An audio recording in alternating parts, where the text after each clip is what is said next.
Olá, eu sou Viviane Cesarino e este é o Memórias do Poder Legislativo. Se a democracia fosse uma obra em construção, as paredes seriam as instituições, alicerces que precisam ser firmes, não podem balançar.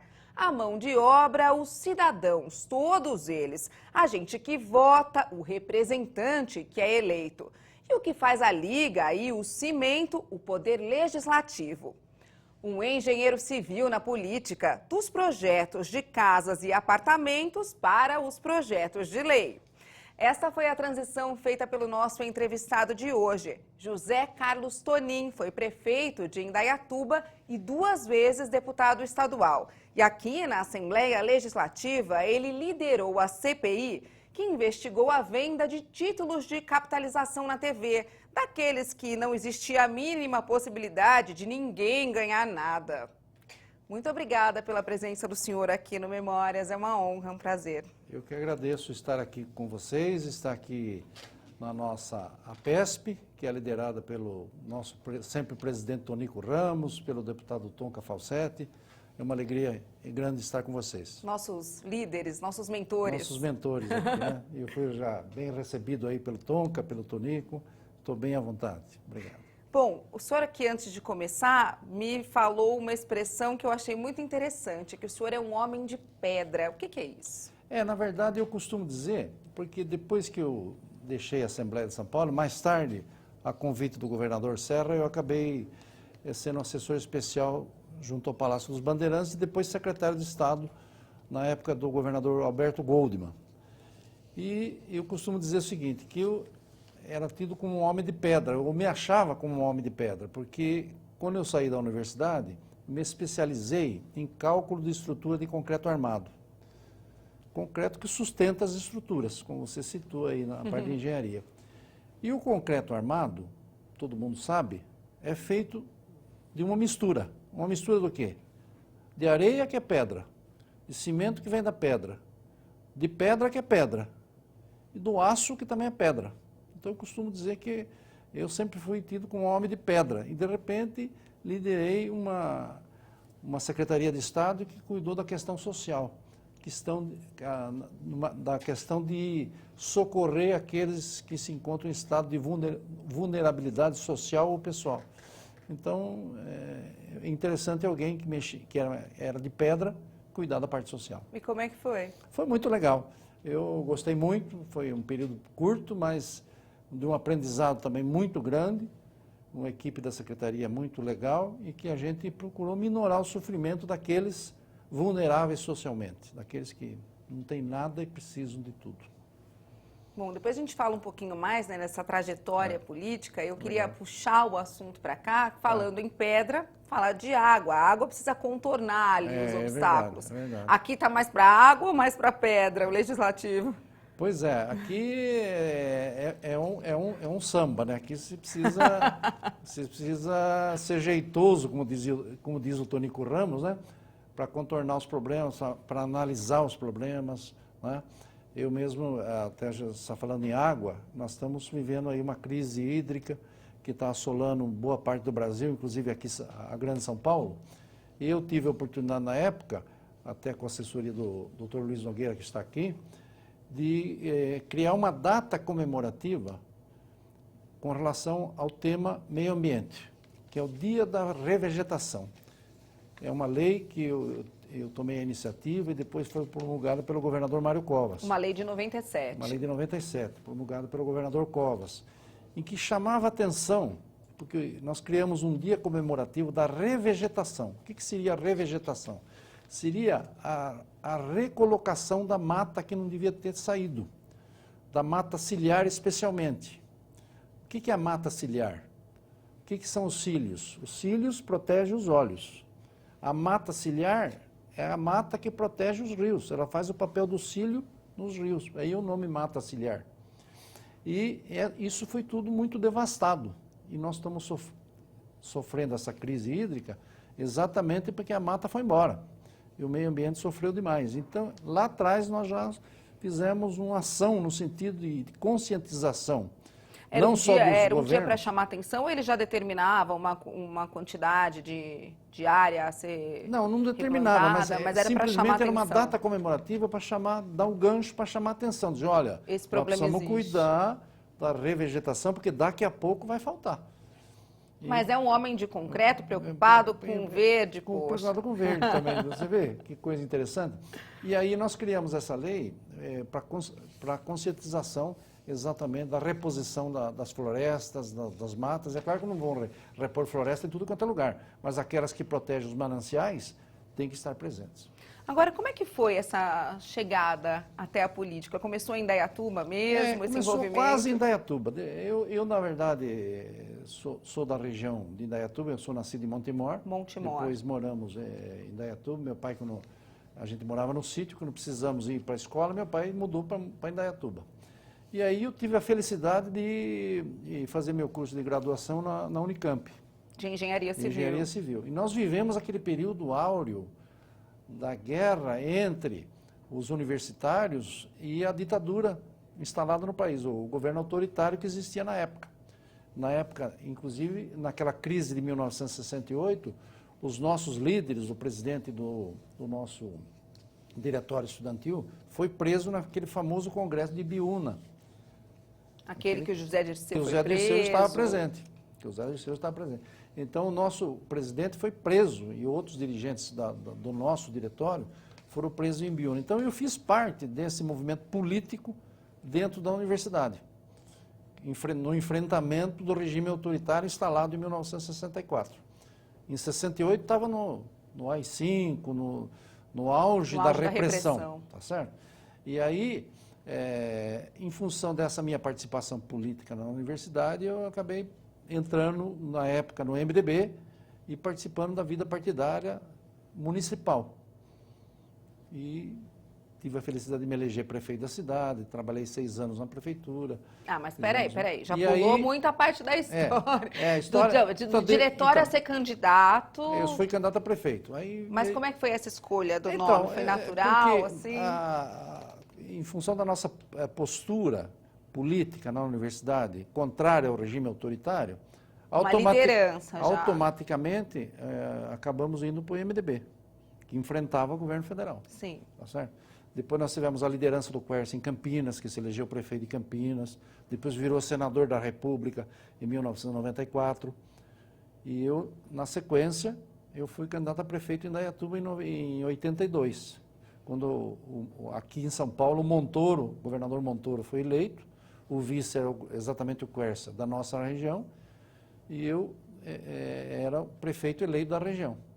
Então aí começou a esquentar a política de vez. Depois de deixar a prefeitura, eu acabei vindo para o Estado e trabalhei um período como no Conselho de Administração da Dersa do metrô, em função até de ser engenheiro, tá certo? Na época, inclusive, o metrô estava construindo uma grande obra, que era o metrô embaixo da Avenida Paulista. Aquele metrô embaixo da Avenida Paulista, aquele trecho da Avenida Paulista, ele foi feito sem mexer numa flor da Avenida Paulista. Foi feito totalmente subterrâneo, sem mexer numa flor da avenida, num canteiro da avenida. Obra, né? Uma obra gigante feita naquela época, em que eu participei, muitas vezes desci lá no buraco, ver o tatuzão trabalhar para fazer aquela obra. Então, só para citar, e depois, na sequência, fui candidato a deputado estadual e vim para a Assembleia, aí já com o governador Fleury, depois o governador Covas, etc.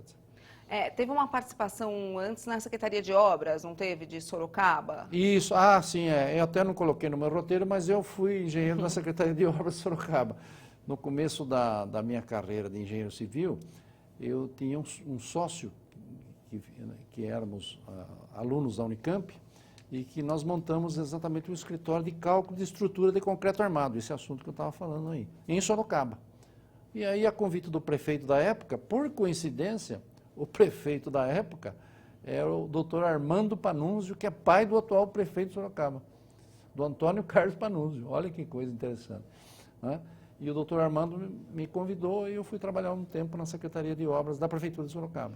Prestei o meu serviço à Prefeitura de Sorocaba. E aí, antes de ir para a Prefeitura de Indaiatuba, então eu saí da Prefeitura de Sorocaba, depois voltei um pouco para a minha cidade, e acabei me elegendo prefeito na sequência. Ah, isso foi antes?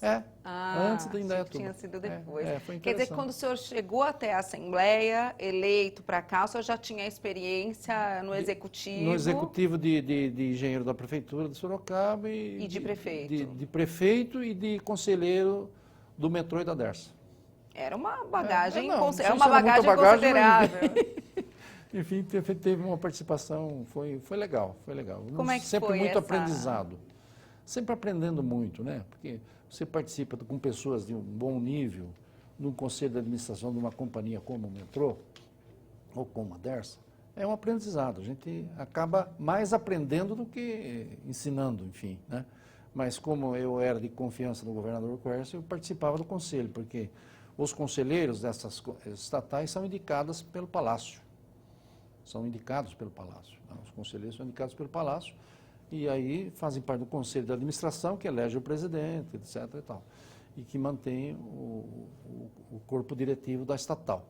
E normalmente o presidente aí se torna o presidente do Conselho de Administração das empresas, né? Aí o senhor chegou com essa bagagem toda, mas chegou num ambiente diferente. Aí eu cheguei aqui na Assembleia, aí nós precisamos legislar. O que é isso? E aí? Não é assentar tijolo, não é fazer concreto. Parede. Não é fazer parede. É fazer lei, ó. Não é fazer reboco, tem que fazer lei. Aí, ajudado pela minha assessoria, pelo doutor Nogueira que está aqui, nós acabamos trabalhando esse assunto e tivemos... avançamos aí no sentido de trabalhar, colaborar com o Estado. Na época do governador Fleury, depois do governador Covas, com as privatizações, com a modernização do Estado, e depois na liderança do partido, nós tivemos a possibilidade de colaborar com a melhoria do funcionamento da máquina pública de São Paulo. Da Porque as máquinas públicas são normalmente complicadas, elas dificultam a vida do cidadão. Mas o senhor está falando no sentido da burocracia? Da burocracia, de todas as dificuldades que o cidadão tem de acesso ao Estado.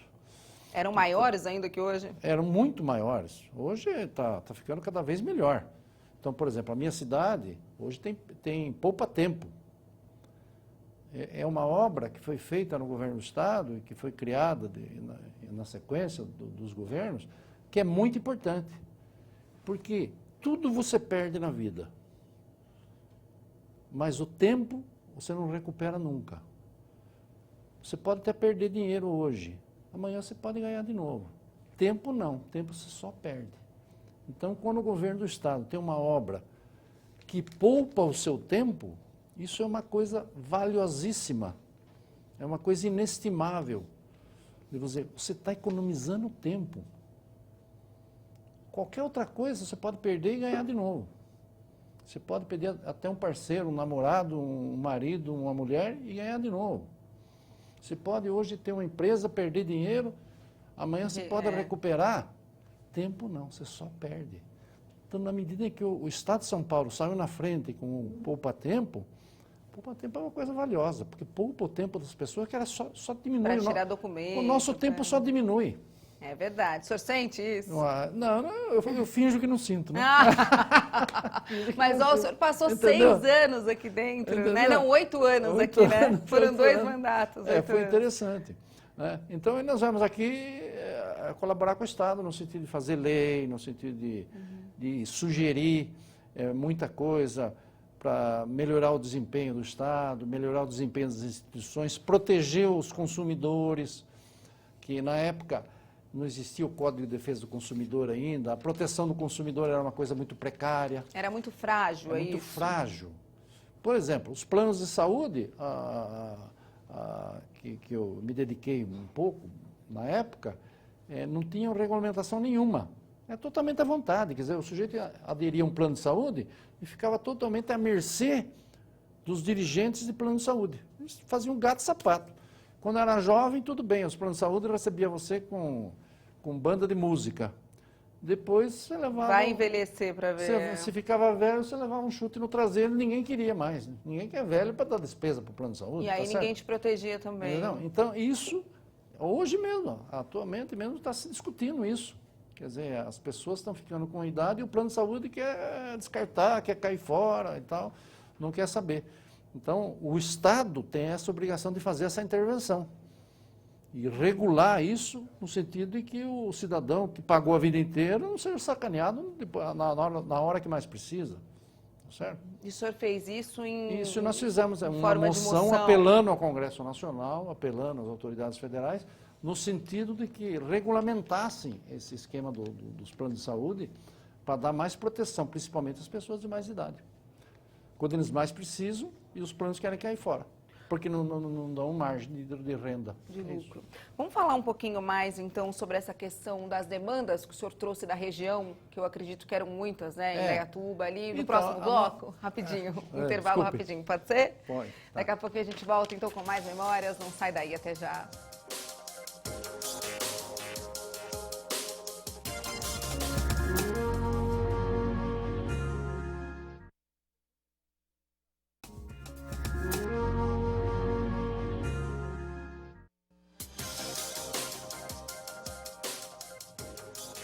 Memórias do Poder Legislativo está de volta e a gente continua entrevistando o ex-prefeito de Indaiatuba, deputado estadual por 2 mandatos, engenheiro civil e homem de pedra, José Carlos Tonin. A gente estava falando no finzinho, né, do primeiro bloco, dessa questão da atuação aqui no Legislativo, que era nova, quando o senhor chegou, no comecinho da década de 90, 91. Isso, 91. Se não me engano.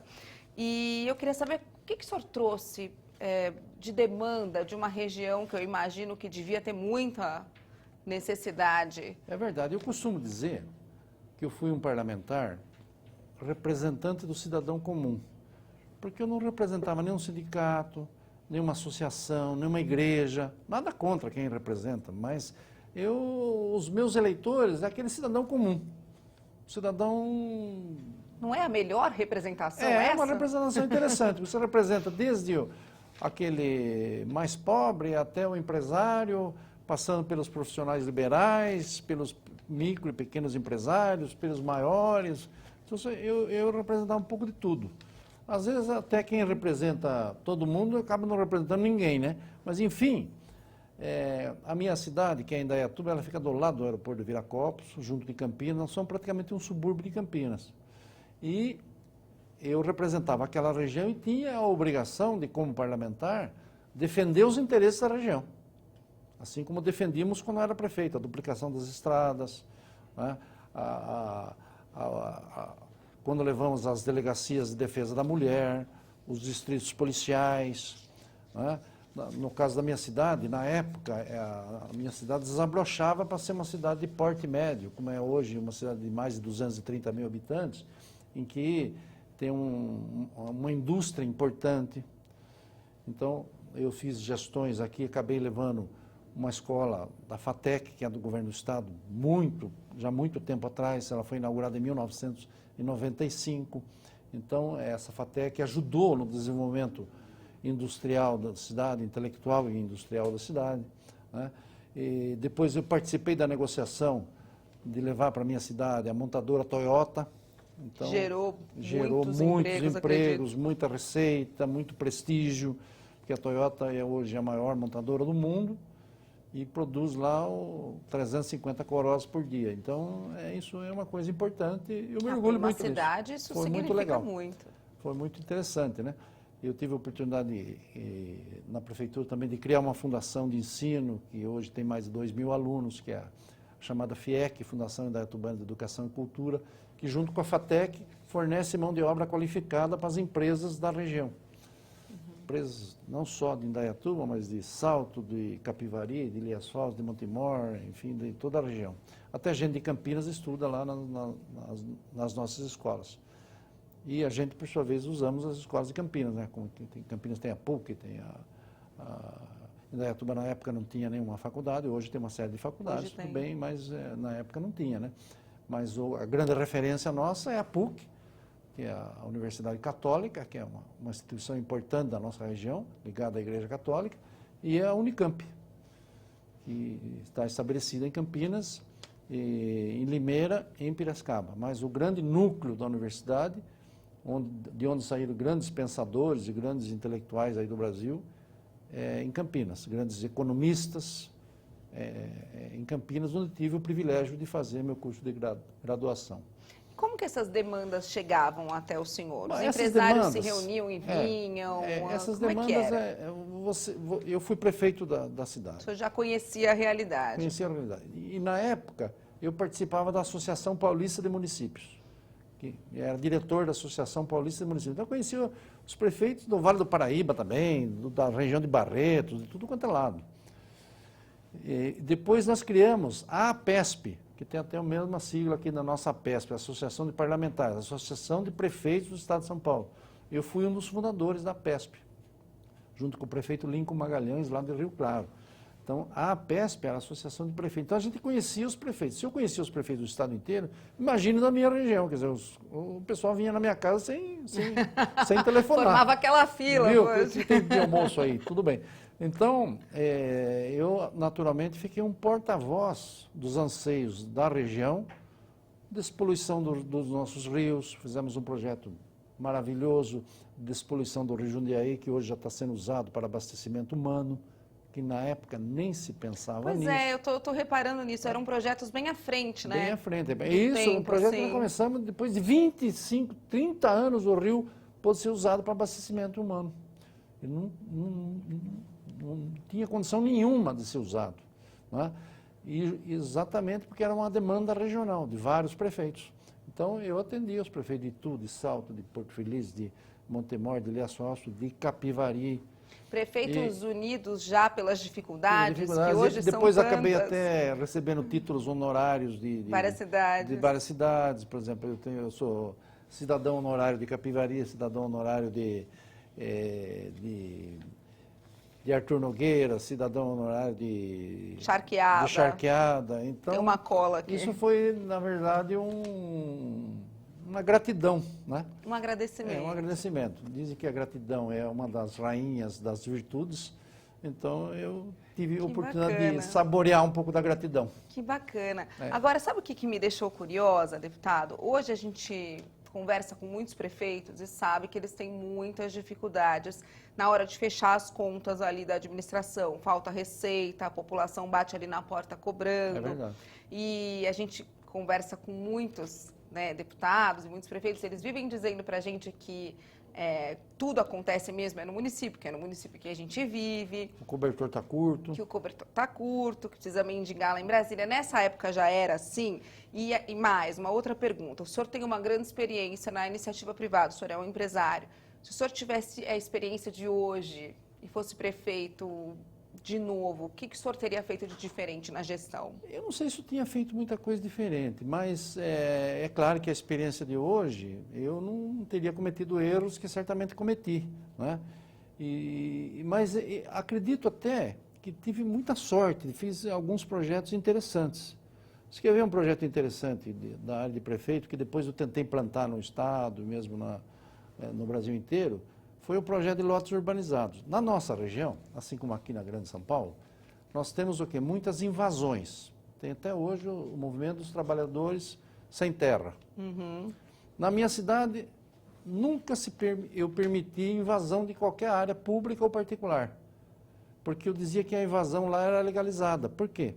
Eu fazia os loteamentos, cadastrava as famílias necessitadas e doava o lote. E fala para o sujeito, se vire e faça a casa em cima.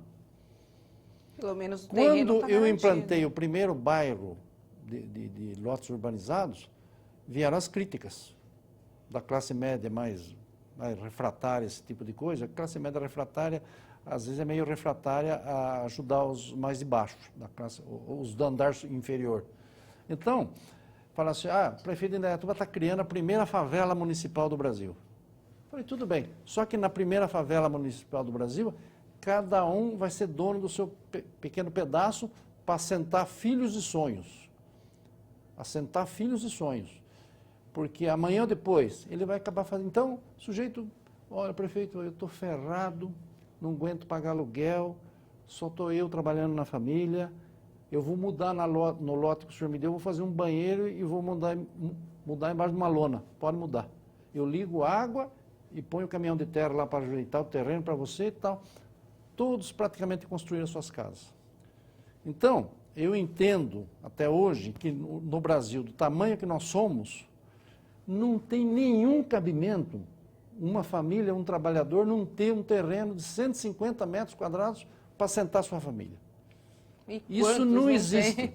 Isso não existe. E tentei até implantar em nível nacional, em nível estadual, mas aí entra o problema das empreiteiras, que não tem muito interesse nisso, etc. E o programa de lote urbanizado ficou circunscrito a algumas cidades que copiaram da nossa cidade, mas eu acho... O senhor ainda acredita nesse projeto? Eu acho a solução. Não digo aqui na Grande São Paulo, que você não tem tanto terreno, você precisa fazer apartamento, precisa fazer casa empilhada, como eu costumo dizer, né? Mas aí para o interior, é só ceder o lote urbanizado, ligar a água, a luz. Eu tenho até um engenheiro da minha equipe que fez uma experiência inédita numa época. Ele falou assim, o que se precisa para uma família estar protegida? Você precisa do terreno, evidentemente, um banheiro e um telhado. Então ele fez 4 pilares de estrutura metálica, meteu um telhado e fez um banheiro. Falou, se vira, entra embaixo, divide com madeira, com lona preta, do que você quiser, e se vira. Seria um show. Você não precisaria gastar dinheiro com o programa Minha Casa Minha Vida, financiamento. É isso que eu ia perguntar. Eu costumo dizer o seguinte, as pessoas que participaram do meu programa de lotes urbanizados, falei, você já casou uma vez, você não precisa casar com a Caixa Econômica, nem com o BNH, nem com banco nenhum. Porque você entrou na sua casa, você não deve nada para ninguém. O senhor acha que a solução, então, para o déficit de moradias que a gente tem, que é enorme, e a gente aqui em São Paulo vê ocupação para todo lado, ocupação gigante, passa também pela criatividade na gestão e não só pela questão do recurso?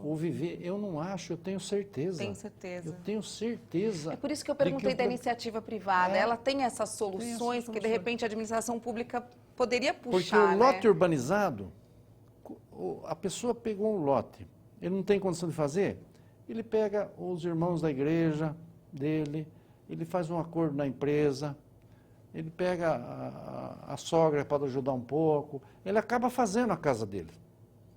Por quê? Qual é a lógica do negócio? Se as pessoas invadem terreno dos outros, com a polícia em cima, com liminares de reintegração de posse, eles na marra, eles invadem e fazem os seus barracos, as suas casas. E se você der o terreno para ele fazer, ele não vai fazer muito melhor ainda, muito mais fácil? Acabou o problema. Acabou o problema. Então, nessa questão habitacional, Vivi, eu não acho que dá certo. Eu tenho certeza que dá certo. Olha, fica então a ideia, se alguém quiser copiar. Pode copiar. É muito bem-vindo, né? Pode copiar. E eu tenho o projeto de lei que eu fiz na época, 30 anos atrás. Já. Você falou da questão da classe média chiar, né, com esse projeto. A classe média é meio refratária ao atendimento, às vezes, àqueles vulneráveis socialmente. A classe média acha que ela tem certos direitos, que ela vai acabar perdendo privilégios, etc. Ou perdendo terreno mesmo. Eu acho exatamente o contrário. Eu acho que até o problema da criminalidade, que é incrível aqui no Brasil, ele vai diminuir a hora que você atacar as causas. As causas da criminalidade, em boa parte, não são da índole do sujeito que quer ser mau, quer ser matador, quer ser traficante. Só falta, às vezes, de oportunidade, de ir para a escola, não é? de estudar. Então, na medida que ele ascende socialmente, a criminalidade diminui, porque com presídio você ataca o efeito, mas não a causa. A causa você ataca com educação, com oportunidade, com ascensão social daqueles do andar de baixo. Então, essa é a minha visão. Com esse pensamento de iniciativa privada, eu sempre insisto muito nisso, porque quando os prefeitos reclamam, a gente também sempre pergunta, mas é só uma questão de recurso ou é uma questão de gestão também? É de recurso, mas é de gestão. O recurso é o que está aí, não tem o que fazer. Quer dizer, hoje se discute, vamos recriar o imposto do cheque, não vamos recriar, vamos arrumar mais recursos. Mas tem que gastar menos. O certo é que o discurso da falta de sempre dinheiro é geral. É geral. O discurso... Agora, tem que arrumar a criatividade, não tem jeito. Quem não tem cachorro, caça como gato. E criatividade também nas soluções de infraestrutura das cidades? Muito, muito. Você tem... eu me lembro que nós fizemos lá estradas vicinais, mesmo antes das iniciativas do governo do estado de fazer um programa de estradas vicinais, com o próprio pessoal da prefeitura. Mais barato, entendeu? Usando o equipamentozinho que a prefeitura tinha, a gente fazia estrada. Fazia uma estrada, ligando o município vizinho. De maneira barata, sem grandes empreiteiras no negócio. Isso dá para fazer. É claro que os prefeitos sempre reclamam, o recurso não dá e tal. Acho também que a legislação, eu combati muito, a legislação é um pouco falha na distribuição dos recursos. Por exemplo, o ICMS. Todo o ICMS arrecadado vem para o cofre do governo de São Paulo, por exemplo, no nosso estado. 25% é repassado para os municípios. Esses 25% são, em boa parte, repassados pelo movimento econômico da cidade, pelo poderio econômico das suas indústrias. Eu acho que devia ser, e pouco, proporcional à população daquela cidade. Eu sou a favor de que esse índice seja calculado mais proporcionalmente às populações, porque o objetivo do imposto é a população. Não só beneficiar o município que já tem a indústria. Cidade maior. A cidade maior que já tem a indústria. Maior. Porque o objetivo do imposto é o cidadão. Então, os impostos hoje são mal repassados. Por exemplo, nós temos na região Paulínia. Paulínia tem uma grande refinaria de petróleo e tem uma receita fantástica. E municípios do lado, a míngua. Devia ser mais proporcional à população, porque se Paulínia produz gasolina e produz óleo diesel, é porque todos os municípios consomem. Todos os municípios consomem, porque Paulínia não consome o petróleo que ela produz. Ela só vende, fabrica e produz, e gera ICMS, gera receita, gera lucro, porque Montemor consome, porque Cosmópolis consome, porque boa parte do estado de São Paulo compra gasolina de Paulínia. Então, esse imposto devia ser mais pulverizado. Nesse ínterim, até o fundo de participação dos municípios, que é um recurso federal, que é distribuído para os municípios, que são recursos entre 25% e 30% do imposto de renda e dos impostos federais que são distribuídos aos municípios, ele é distribuído, o fundo de participação dos municípios, diretamente proporcional às populações e inversamente proporcional à renda per capita. Então, às vezes, o próprio Estadão, a Folha, fala assim, o município lá do Piauí vive mamando no governo federal porque recebe ele vive com o dinheiro do fundo de participação dos municípios. Eu acho correto, é isso mesmo. Porque se as indústrias dos outros municípios produzem e vendem os produtos, porque eles consomem lá. Então, eles têm que receber mesmo. Então, o objetivo do imposto é o cidadão. Então, o cidadão, o mais pobre, tem que receber mais. E onde tem mais gente, tem que receber mais também. E isso não acontece muito. Não acontece nada. Vamos chamar mais um intervalo? Vamos lá. Daqui a pouquinho a gente volta com mais memórias. Não sai daí, até já.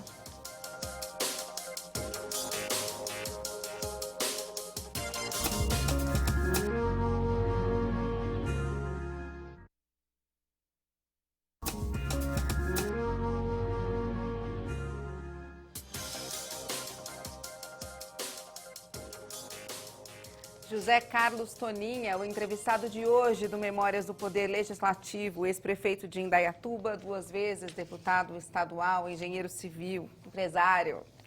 Está contando aqui para a gente das experiências na iniciativa privada que poderiam ser aplicadas na administração pública, e são muitas. É verdade. Agora, eu queria saber um pouquinho da atuação do senhor aqui no Legislativo. O senhor foi eleito no começo da década de 90 pelo PMDB. Pelo PMDB. O governador era do PMDB. E como é que era essa questão de ser situação, né, de estar ali fazendo parte, né, da base do governo, da bancada ali do governo? Como é que era para negociar? Como é que o senhor fazia política aqui dentro? Na verdade, o sistema eleitoral brasileiro, o chefe do executivo é eleito, depois tem que constituir uma maioria. Ao contrário onde o regime é parlamentarista, que o parlamento faz uma maioria e elege o primeiro-ministro. Com qual o senhor concorda mais? Eu sou parlamentarista, eu acho que nós temos algumas teses charmosas aí que no futuro que ainda não é o caso, mas vão acontecer, que é o parlamentarismo. O parlamentarismo ainda vai vingar no Brasil, porque hoje não há ainda nenhum clima para você argumentar que os parlamentares, os deputados, vão indicar o chefe da nação. Não, pelo amor de Deus, eu quero votar no chefe da nação. Então, o governador eleito, ou o deputado, ou o presidente da República eleito, ou o prefeito eleito, ele tem que chamar parceiros dos outros partidos para constituir uma maioria. Então, a maioria governa e a minoria cobra. A minoria fica na cobrança, tá certo? Naquela época, não era diferente. Quer dizer, o governador Fleury foi eleito e teve que chamar parceiros de outros partidos para constituir uma maioria, para governar, para aprovar suas propostas aqui na Casa de Leis, que é a Assembleia Legislativa de São Paulo. Não é? Assim como na República é a mesma coisa. O presidente é eleito e tem que compor uma maioria. Isso faz parte do jogo. Aqui não era diferente. Na sequência, quando eu participei com o governador Mário Covas, nós éramos da oposição. Mas no segundo turno, o nosso candidato já não ficou fora do segundo turno. Nosso candidato foi o deputado Barros Munhoz. Foi candidato a governador do estado pelo nosso PMDB. Ele não foi para o segundo turno, nós já apoiamos o governador Mário Covas no segundo turno e automaticamente integramos a base parlamentar do governador Covas, para dar sustentação ao governador Covas. Achamos que ele tinha uma boa proposta para o estado, de modernizar o estado, de fazer com que o estado fosse mais fluido, fosse mais transparente.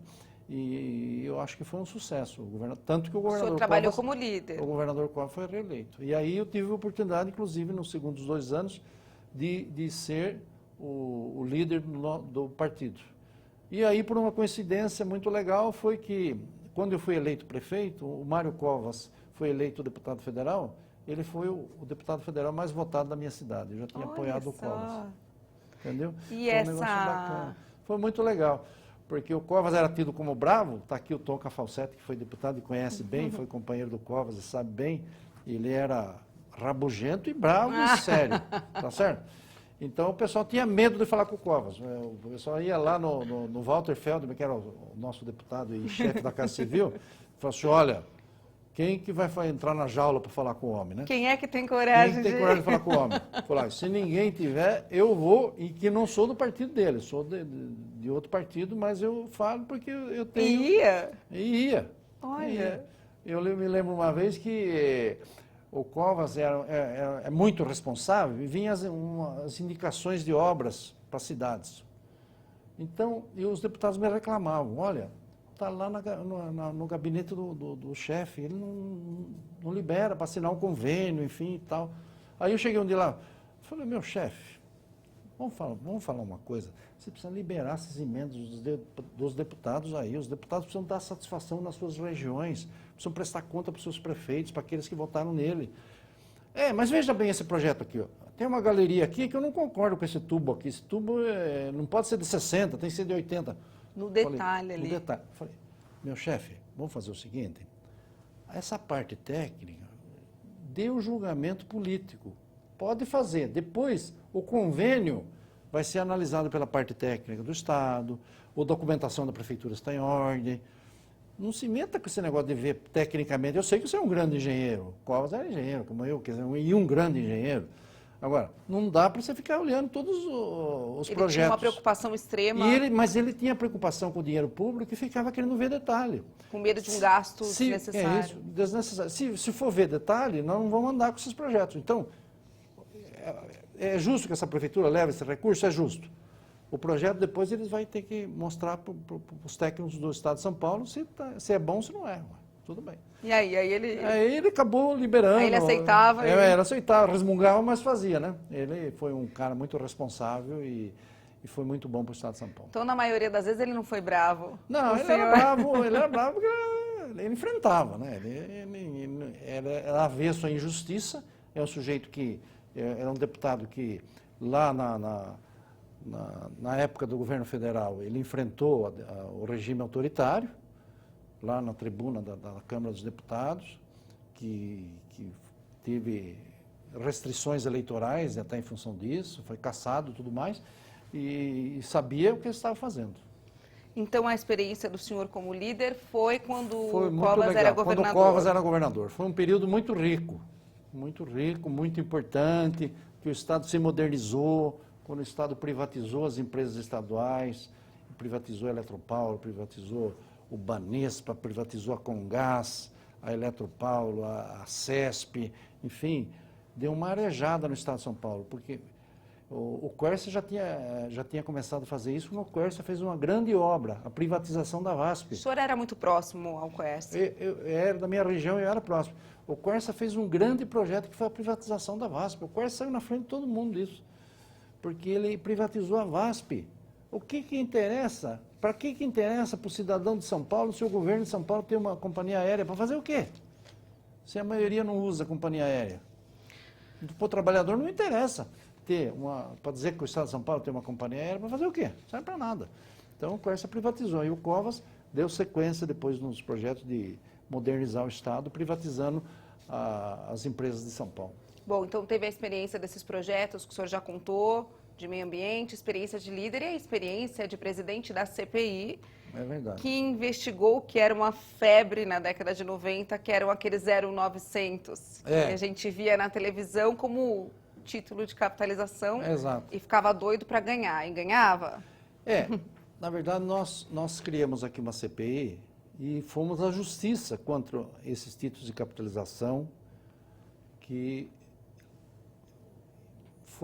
quando foi montada uma espécie de indústria do dinheiro fácil, para arrecadar fácil, Papatudo, eletronicamente. Quem não lembra do Papatudo, no 0900? Então, o dinheiro é retirado eletronicamente do seu bolso, não precisava nem assaltar, nem sair batendo carteira. As pessoas humildes, especialmente os humildes, iam lá depositar na Telecena, no Papatudo, no 0900, no Afan, porque aparece na televisão lá que meia dúzia ganhou e milhões não ganharam nada. Entendeu? Então, isso tem um certo charme. Tanto que hoje, o Papatudo, automaticamente, não conseguimos derrubar ainda até hoje nós sustentamos. Até hoje tem ação. Tem ação no Supremo, mas o 0900 já acabou e a Telecena está minguando, está cada dia menor. O argumento é jogo e não título de capitalização. Se o jogo é ilegal, então vamos legalizar o jogo de bicho, que é a maioria pobre que participa. Não o jogo para dono de televisão ficar ganhando dinheiro em cima do pobre, montando uma indústria de dinheiro fácil, como se montou aqui em São Paulo, aqui no Brasil. E isso que nós combatemos, criamos uma CPI, vários deputados colaboraram muito na CPI, inclusive o saudoso deputado Erasmo Dias muito colaborou na CPI, e foi uma CPI, me lembrou hoje o doutor Nogueira, em que todos aqueles convocados para depor na CPI compareceram e deram seus depoimentos. E foram convocados mesmo. Foram convocados e compareceram. Gente até de outros estados veio aí dar explicação. E eu chamei, na época, um matemático, o José Dutra Vieira Sobrinho, deve estar por aí o José Dutra Vieira Sobrinho, calculista e matemático, e chamamos o pessoal da Caixa Federal, das loterias federais, e demonstramos que a Caixa Federal paga muito mais prêmio do que paga a Telecena, do que pagava o Papatudo, do que pagava o 0900. As pessoas simplesmente porque perdiam o dinheiro. O jogo da Caixa Federal é um jogo honesto. É um jogo em que o governo federal arrecada, você sabe para onde paga está indo um prêmio dinheiro. interessante e aplica na parte social.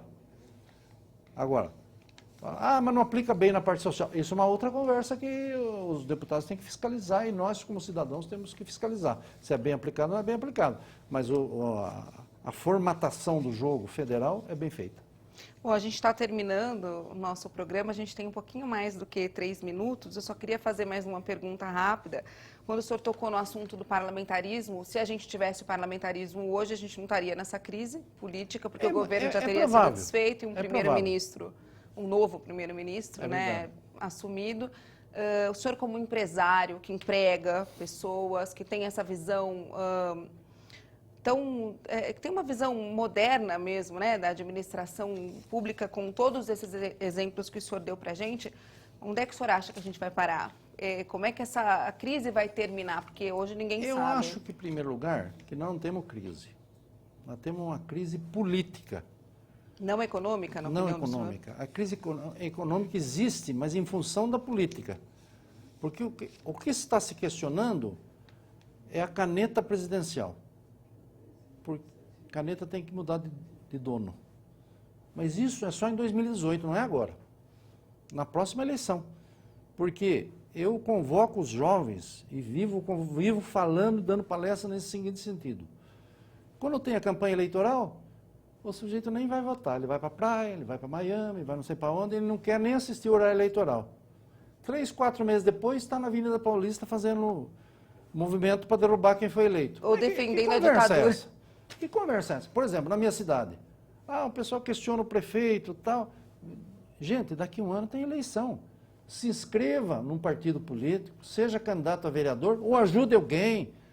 Mas eu não tenho como ajudar. Você tem como ajudar, sim. Você não tem dinheiro para dar? Você acha que um candidato merece o apoio seu, seria um bom vereador? Peça para o seu vizinho votar nele. Certamente você tem gente no seu bairro que não sabe nem quem votar direito. Então dá para fazer campanha. O que não dá é para querer mudar a regra do jogo no meio do jogo. Terminou o jogo, o gol do Corinthians foi de mão, o pênalti não existiu. Acabou. O jogo está jogado.